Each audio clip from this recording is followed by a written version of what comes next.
Pemirsa, kasus Ronald Tanur berujung pada terbongkarnya dugaan suap di lingkungan hakim atau yang biasa disebut sebagai wakil Tuhan ini. Kejaksaan Agung setidaknya menemukan uang nyaris 1 triliun rupiah dari rumah mantan pejabat Mahkamah Agung Zarov Richard. Kasus itu pun menjadi tamparan keras agar dunia peradilan melakukan bersih-bersih, jangan sampai publik ragu akan keadilan hukum di Republik ini.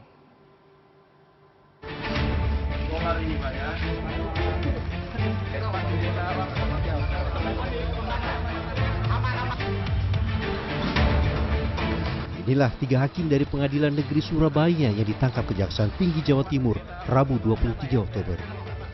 Mereka adalah Hakim Heru Hanindyo, Hakim Mangapul, serta Hakim Erin Tuah Damanik. Selain ketiga hakim, Kejati Jawa Timur juga menangkap 1 orang perempuan, penasihat hukum terdakwa Ronald Tanur.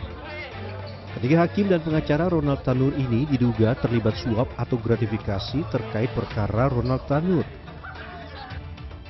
Dugaan suap para hakim ini pun dikembangkan oleh tim penyidik Jampitsus Kejaksaan Agung. Hasilnya, kasus Ronald Tanur bermuara pada mantan pejabat di Mahkamah Agung bernama Zarov Richard. Zarov Richard diduga dimintakan tolong pengacara Ronald Tanur berinisial RR agar Mahkamah Agung memutuskan tidak bersalah dalam kasasi yang diajukan kejaksaan. Dan dari hasil penggeledahan, penyidik Jampitsus Kejaksaan Agung menemukan uang tunai setara lebih dari 920 miliar rupiah dan emas sekitar 50 kg. Jadi nanti akan kita buktikan uang ini berasal dari mana. Yang pasti uang ini kami temukan, kami geledah, kami sita di rumah JN. Penyidik gak menyangka ini kalau ada hukum sebanyak ini. Ini di luar bayangan. Usai penangkapan 3 hakim yang menangani kasus Ronald Tanur, Mahkamah Agung memberhentikan sementara ketiga hakim dan mengusulkan ketiganya dipecat tidak hormat.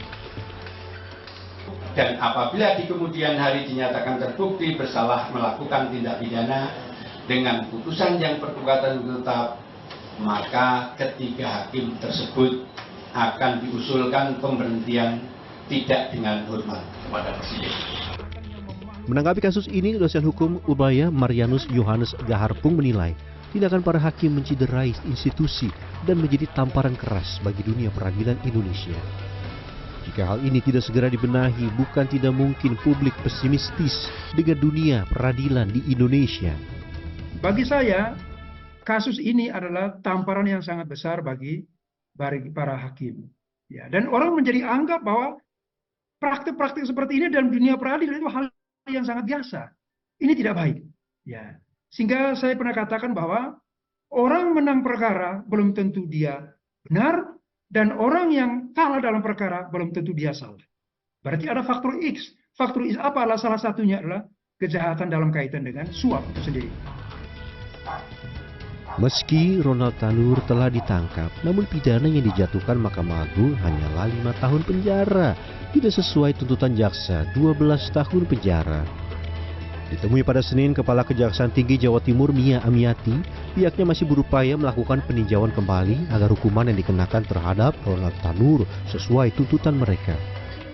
Namun sayang, upaya PK Kejaksaan terbentur putusan MK yang hanya membolehkan PK diajukan terpidana atau pihak keluarga terpidana. Tim Liputan CNN Indonesia.